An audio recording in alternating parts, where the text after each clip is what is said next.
দেওয়াল লিখন ও গৃহ সম্পর্ক অভিযানের মাধ্যমে প্রচার শুরু দক্ষিণ কাঁথির বিজেপি প্রার্থী অরূপ কুমার দাসের। পূর্ব মেদিনীপুরের কাঁথির সাংগঠনিক জেলার দক্ষিণ কাঁথি বিধানসভা কেন্দ্রের বিজেপির প্রার্থী অরূপ কুমার দাস শনিবার কাঁথি পৌরসভার 21 নম্বর ওয়ার্ডে দেওয়াল লিখন এবং গৃহ সম্পর্ক অভিযানের মাধ্যমে ভোট প্রচার শুরু করলেন।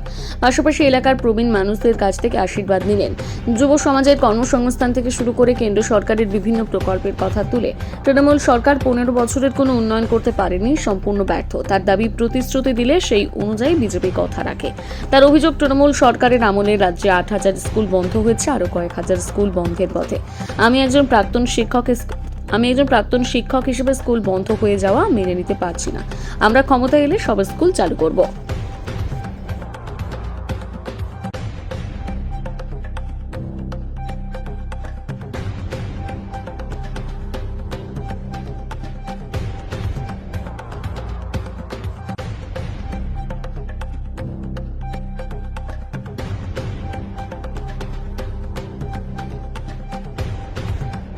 দাদা, কালকে 21 নম্বর ওয়ার্ডে পুজো দিয়ে তৃণমূল কংগ্রেসের প্রার্থী প্রচার শুরু করলেন এবং আপনার নামে বিভিন্নভাবে আক্রমণ শানালেন।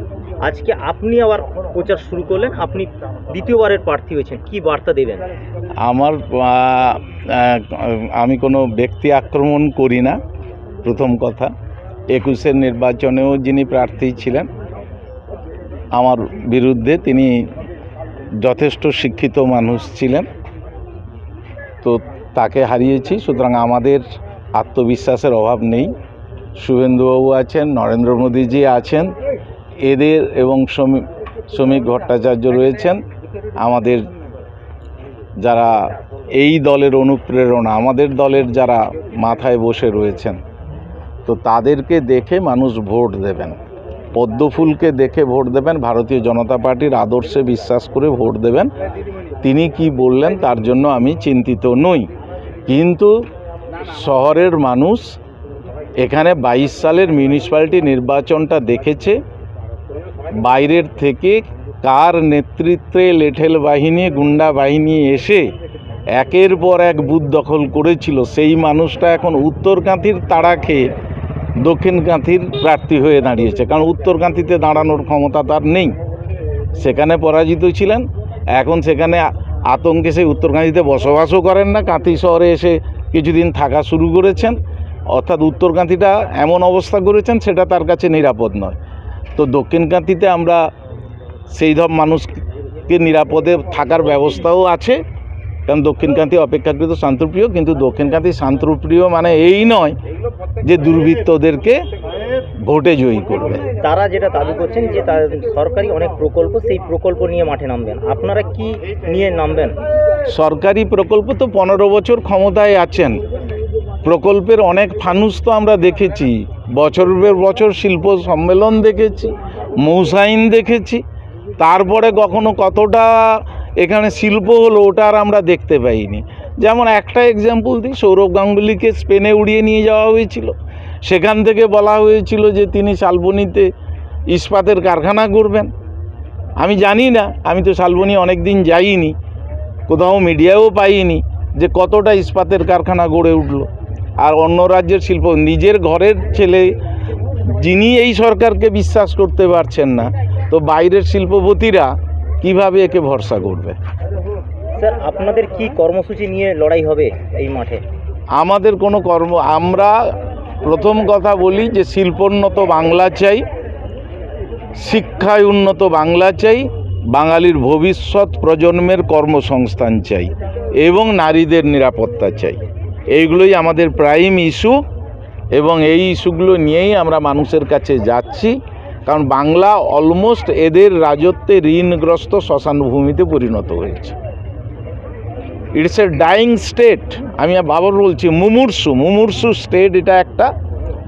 তৃণমূল যে জায়গায় পৌঁছে দিয়েছে, আজকে ব্যক্তি পিছু গড় ইনকাম যেটা, তো সেই ইনকামের ক্ষেত্রে গত এতে ছিল, আমরা ছিলাম 21 নম্বরে, আরও শুনছি, আমি এবছরের তথ্যটা দেখিনি, শুনছি 26 নম্বরে নেমে গেছে আমাদের যা অবস্থা। তো সেই অবস্থায় আমাদের যেটুকুন বলার দরকার যে আমরা শিল্পোন্নত বাংলা গড়তে চাই, শিক্ষায় উন্নত বাংলা গড়তে চাই, নারীদের সুরক্ষাযুক্ত বাংলা গড়তে চাই এবং শেষে বলি যে সোনার বাংলা গড়তে চাই। স্যার, অনেক তো স্কুল বন্ধ হয়েছে, সেটা নিয়ে কি 8,000-এর বেশি স্কুল বন্ধ গত বছরই 8,000-এর বেশি স্কুল বন্ধ হয়েছে এবং আরও কিছু বিদ্যালয় ধুঁকছে। একজন শিক্ষক হিসাবে এটা আমাদের কাছে অসম্ভব পীড়াদায়ক এবং যন্ত্রণাদায়ক। একের পর এক স্কুল বন্ধ হয়ে যাচ্ছে এবং এরা শাসন ক্ষমতায় থাকলে পরবর্তী টার্মসে দেখা যাবে যে পশ্চিমবাংলার সরকারি শিক্ষা ব্যবস্থাটা একদম পুরো ধ্বংসস্তূপে পরিণত হয়ে যাবে। স্যার, দেখা যাচ্ছিল এখানে ডিএ নিয়ে আন্দোলন, কোর্টে থেকে রায় দেওয়ার পরে সেই ডিএ দিয়ে দিবে বলে বার্তা দিলেন ভোট ঘোষণার হওয়ার কিছুক্ষণ আগেই। কি বলবেন আপনি? এটাও একটা ভোটের গিমিক, কারণ এত ধড়িবাজ মহিলা মুখ্যমন্ত্রী কখনো বসেননি। কারণ ডিএ আটকানোর জন্য তিনি যত কোটি টাকা খরচ করেছেন লয়ারদের পেছনে, তার যদি ন্যূনতম কোনো সদিচ্ছা থাকতো সুপ্রিম কোর্ট রায় দেওয়ার পরে দিয়ে দিতাম। ভারতবর্ষের সব রাজ্য যদি ডিএ দিতে পারে, এরা কেন পারছে না? মুখ্যমন্ত্রী যখন বিরোধী আসনে ছিলেন তখন তো তিনি দাবি করেছিলেন যে ডিএ যদি না দিতে পারে সরকারে থাকার উচিত নয়। সেই বার্তাটা কি না। আপনারা এবারে প্রচারে রাখবেন? আমরা ওনার অনুকরণ করব না, আমরা বলবো আমরা সরকারে আসলে ডিএ দেবো। উনি কি বলেছেন তার কাউন্টারে আমি কিছু বলবো না, কারণ উনি যেমন ধরুন, আমি যেহেতু শিক্ষক ছিলাম, টেকনিক্যাল কিছু বিষয় জানি। ইনি যখন সরকারে আসেন 11 সালের আগে contributory provident fund to general provident fund এই একটা ইস্যু নিয়ে প্রায় কয়েক হাজার শিক্ষক আন্দোলন করছিলেন, কোর্টে তারা জিতেও ছিলেন। বামফ্রন্ট সরকার এটা নিয়ে গড়িমসি করছিল। ইনি বলেছিলেন কোর্টে ওরা পরে জিতেছেন, বামফ্রন্ট সরকার এটাকে দিতে গড়িমসি করছিল। মমতা ব্যানার্জি তখন প্রতিশ্রুতি দিয়েছিলেন যে প্রত্যেক মানুষকে আবার ফার্দার অপশন দেওয়ার, এটা শিক্ষকদের ক্ষেত্রে অপশন দেওয়ার সুযোগ দেওয়া হবে।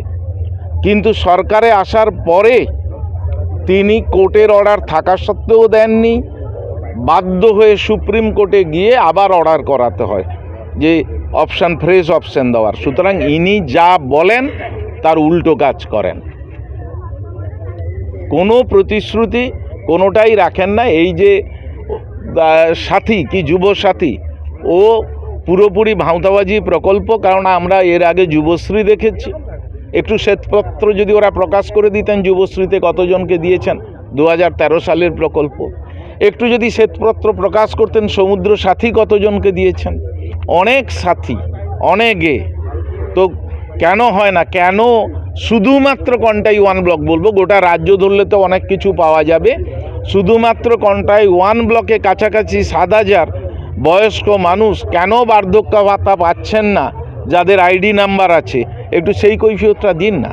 এরা এত উন্নয়ন করে দিচ্ছেন, যে মানুষগুলোর 80-85 বছর বয়স, যাদের একটা সামান্য অবলম্বন নেই, কেন সেই সব মানুষরা বার্ধক্য ভাতা পাচ্ছেন না, যার লায়ন শেয়ারটাই কেন্দ্রীয় সরকার দেয়? একটু সেই কৈফিয়তটা উনি দিন না।